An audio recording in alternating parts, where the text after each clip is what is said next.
नमस्कार. गोजोस्कोपच्या आजच्या भागामध्ये आपल्या सर्वांचं मनापासून स्वागत आहे. आपण काल बघितलं अरबस्तानातले बदलते वारे, त्यातला सांस्कृतिक ॲस्पेक्ट काल सांगितला. अर्थकारणाचा ॲस्पेक्ट मी आज थोडा उलगडून सांगणार आहे.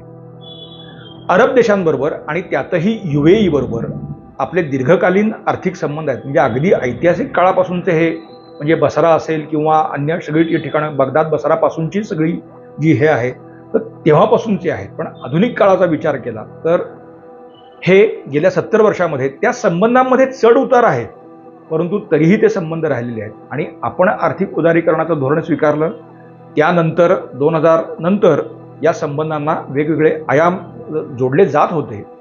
पण गेल्या 10 वर्षामध्ये जे आहे तर ते अधिकाधिक घट्ट होणं, दोन्ही देशांमधली गुंतवणूक, दोन्ही देशांची परस्परांमधली आर्थिक गुंतवणूक वाढणं, याला गेल्या 12-14 म्हणजे आपण धरून चला की 15 वर्षामध्ये फार मोठ्या प्रमाणावरती वेग आलेला आहे. दुबईचं आर्थिक मॉडेल जर आपण थोडं डोळ्यासमोर आणलं तर मुळात मॅन्युफॅक्चरिंग हा काही दुबई किंवा अरबस्तानाचा, म्हणजे तेल, नैसर्गिक वायू असे काही घटक सोडले आणि खजुरासारखा भाग आहे, तर असे काही घटक सोडले तर बाकी मॅन्युफॅक्चरिंग हा काही त्यांच्या अर्थव्यवस्थेचा काही भाग नाही आहे, तो आजही नाही आहे. दुबईचं जे आर्थिक मॉडेल किंवा त्यांना जे आर्थिक केंद्र जगाचं बनायचं आहे, तर ते आर्थिक केंद्र हे, ज्याला सेवा आपण क्षेत्र म्हणूया, service sector, service in every economic aspect, ही तिथे होईल. आणि त्याचं केंद्र म्हणून दुबईच्या शासकांना दुबई पुढं आणायची होती. आणि हळूहळू ते जे काही मॉडेल आहे ते अन्य अरब देशांमध्ये सुद्धा पर्कोलेट झालेलं आहे. त्यामुळे दुबईतली किंवा अबुधाबी असेल किंवा अमिराती असेल किंवा अन्य एखादी देश असतील, तर तिथं तेल, नैसर्गिक वायू असे काही त्यांचे जे स्रोत आहेत ते वगळता त्यांच्याकडे अर्थव्यवस्थेला आधार देणारे घटक हे नेहमी सेवा क्षेत्राशी निगडीत असलेलेच आपल्याला दिसतील. म्हणजे सोन्याचं उत्पादन काही दुबईत होत नाही, परंतु सोन्याची जगातली क्रेडिबल आणि सगळ्यात मोठी व्यापारपेठ ही आपल्याला दुबई किंवा अबुधाबीत आपल्याला कॉन्सन्ट्रेट झालेली दिसेल. अशा अन्य सगळ्या क्षेत्रांमध्ये आहे. म्हणजे उत्तमोत्तम आरोग्य सेवा या तुम्हाला आता अमिरातीमध्ये दिसतील. अर्थात त्याचीच वेगवेगळी व्हर्शन्स ही अन्य अरब देशांमध्ये सुद्धा दिसतील.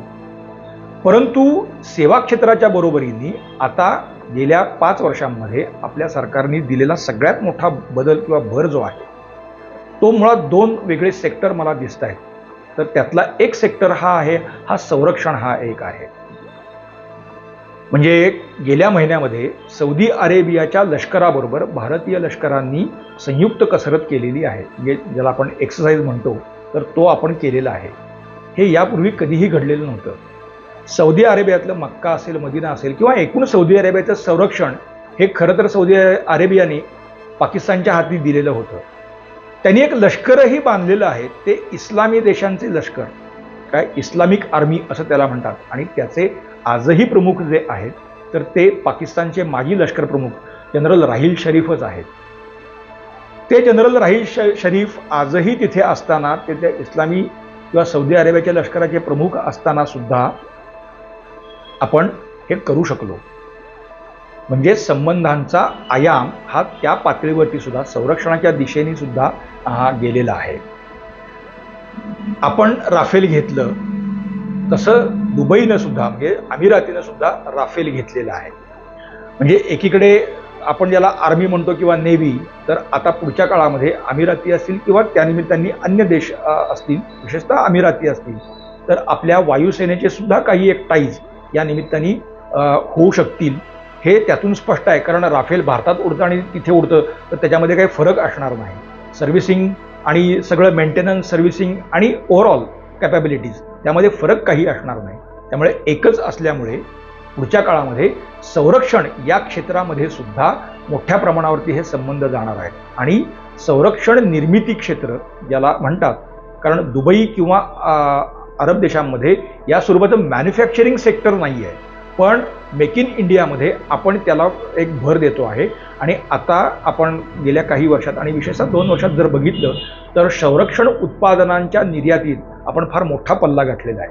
त्यामुळे सहज दृष्टीसमोर येणार नाही, पण हे एक क्षेत्र हे अरबस्तानातल्या देशांबरोबर आपण आता विकसित करतो आहे आणि त्याचं काही एक दृश्यमानता ही त्या सौदी अरेबियाबरोबर आपण केलेल्या नौदल सरावामध्ये आपल्याला दिसून येते आहे.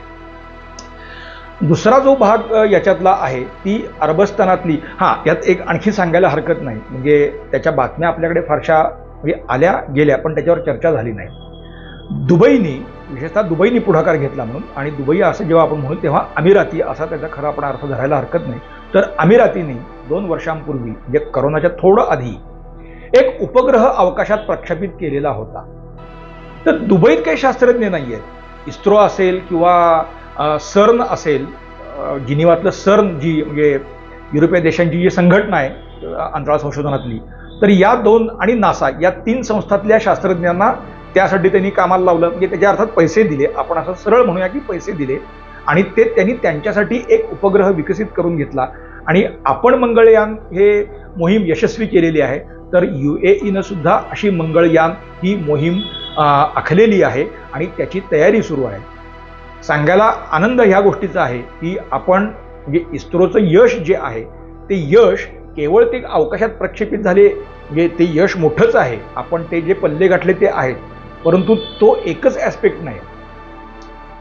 आता अमिरातीसारखे देश आहेत किंवा अन्य जगातले काही देश आहेत, तर त्या देशांमधून सुद्धा ड्युअल यूज टेक्नॉलॉजी बाबतच्या काही ज्या मागणी येत आहेत तर त्या भारतीय कंपन्यांना, कारण हे जे सगळं यश आपण मिळवलं ते इस्रोच्या एका अम्ब्रेलाखाली पण वेगवेगळ्या कंपन्यांनी त्यासाठी माल मसाला पुरवलेला होता. ती टेक्नॉलॉजी, ते सगळं जे प्रोडक्शन आहे तर ते इथल्या वेगवेगळ्या कंपन्यांनी केलेलं होतं. तर या निमित्ताने या कंपन्यांना सुद्धा जगभरचं मार्केट हे ओपन होतं आहे आणि दुबईतून या स्वरूपाच्या काही मागणी या आता आपल्या भारतीय कंपन्यांच्याकडे येत आहेत आणि पुढच्या काळात स्पेसमध्ये अरब जाणार आहेत. तर त्याची पहल ही दुबईनं केलेली आहे आणि अर्थात त्याच्यातला काही एक वाटा म्हणजे मोठा वाटा हा अर्थात भारतीय कंपन्यांच्याकडे असेल, हे आपल्याला या निमित्ताने मान्य करायला हरकत नाही, कारण तशा आत्ता येत आहेत. दुसरी एक यातली आणखी एक महत्त्वाची गोष्ट आहे की अरबस्थानासाठी आत्ता एक सगळ्यात कळीचा आणि महत्त्वाचा मुद्दा आहे, तो म्हणजे त्यांची अन्नधान्य सुरक्षा. हा एक मोठा त्यांच्या पुढचा यक्ष प्रश्न आहे. आजपर्यंत म्हणजे युक्रेन असेल किंवा युरोप असेल तर तिथून मोठ्या प्रमाणावरती त्यांना अन्नधान्य पुरवठा होत होता, म्हणजे गहू किंवा फळफळावळ, म्हणजे आपल्याकडून तो निर्यात होत नाही किंवा होत नव्हता असं नाही, परंतु त्यांनी त्यांची गरज भागत होती असं नाही. पण युक्रेनच्या युद्धानंतर तिथल्या गव्हाच्या किंवा अन्य फळफळावळ तर त्याच्या उत्पादनावर आणि निर्यातीपासून अनेक गोष्टींवरती आता निर्बंध आलेले आहेत. म्हणजे ते खंडित होतंय, सुरू होतंय, पण त्यात एक समानता नाही आणि त्याचे अनेक परिणाम हे युरोपातून होणाऱ्या मालाच्या पुरवठ्यावरती सुद्धा होत आहेत. त्यामुळे अरब देश आता अन्न सुरक्षा या गोष्टीवरती काम करायला लागलेली आहे. त्यांना त्यासाठी खूप मोठे अर्थात कन्स्ट्रेंट आहे. एक म्हणजे पाणी नाही, म्हणजे नद्या किंवा हे जे आहे, आता युफ्रेटिस सारखी एक नदी असेल परंतु ती काय अरबस्थानाची तहान किंवा गरज भागवेल एवढी तिची क्षमता नाही.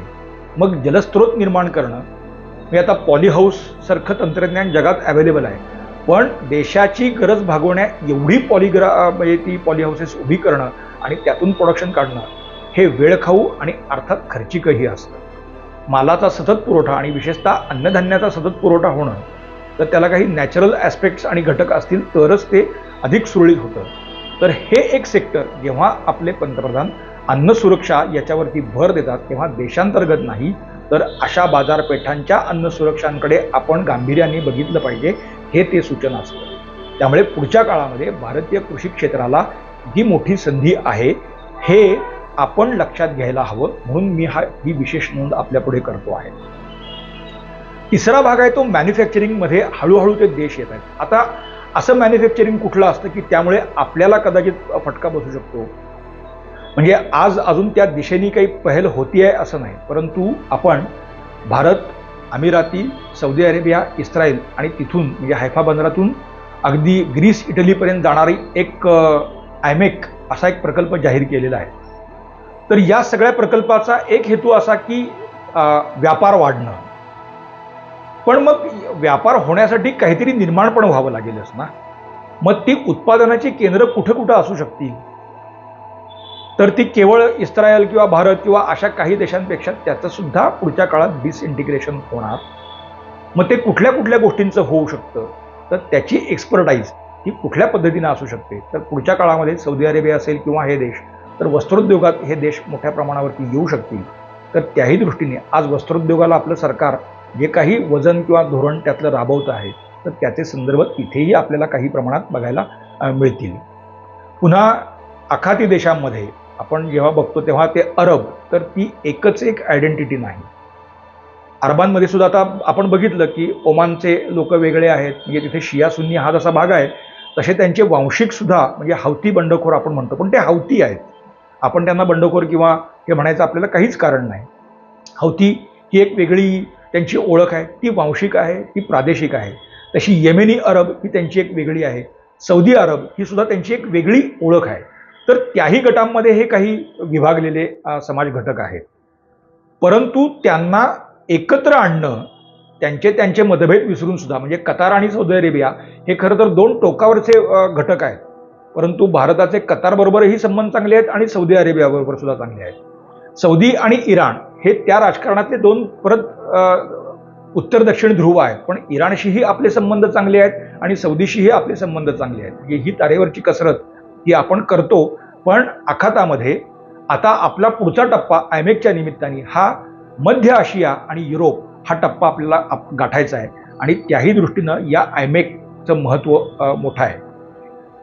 आखातात आता जे काही युद्ध सुरू आहे, म्हणजे आधी युक्रेनचं झालं, त्यानंतर आर्मेनिया आणि अझरबैजान हे युद्ध आपण काही काळ अनुभवलं आणि आता हौतींच्या निमित्ताने लाल समुद्रात म्हणजे रेड सी एरिया किंवा सोमाली चाच्यांच्यामुळे तिथे होणारा उपद्रव, तर या सगळ्यामुळे जागतिक व्यापाराचा सगळ्यात मोठा चंक असलेला सुएझ कॅनालवरती म्हणजे आता तिथे काही काळ बंदही होतं. तर याला पर्याय आपल्याला काय देता येतील म्हणून सुद्धा आखला गेलेला हा आयमेक नावाचा एक प्रकल्प आहे.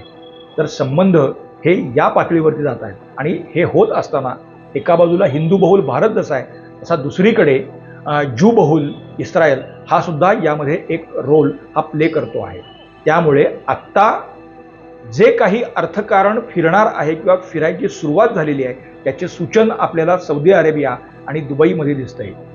दुबईमध्ये राजकारणामध्ये आणि सरकारमध्ये महिलांचा सहभाग मोठ्या प्रमाणावरती वाढतोय आणि त्याचं आता हळूहळू छोटं वर्षन, म्हणजे राजकारणात महिला नसतील पण समाजकारणात महिला सौदी अरेबियामध्ये मोठ्या प्रमाणावरती पुढे येत आहेत. इथे लिकरला मिळालेली परवानगी हे सुद्धा खूप वेगळं सूचन आहे.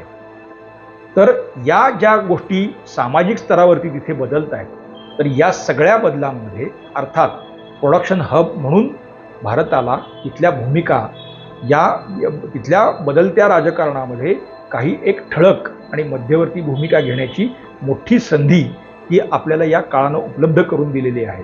आणि ती संधी घेत असताना भारताच्या सध्याच्या सरकारचा जो ॲस्पेक्ट मी आधीच्या याच्यात बोललो की नुसता जिओ पॉलिटिकल किंवा जिओ इकॉनॉमिक न ठेवता त्याला काही कल्चरल ॲस्पेक्ट जोडणं आणि अर्थकारणाबरोबर समाजकारणसुद्धा साध्य करणं, हे जे दुहेरी धोरण भारताने स्वीकारलेलं आहे.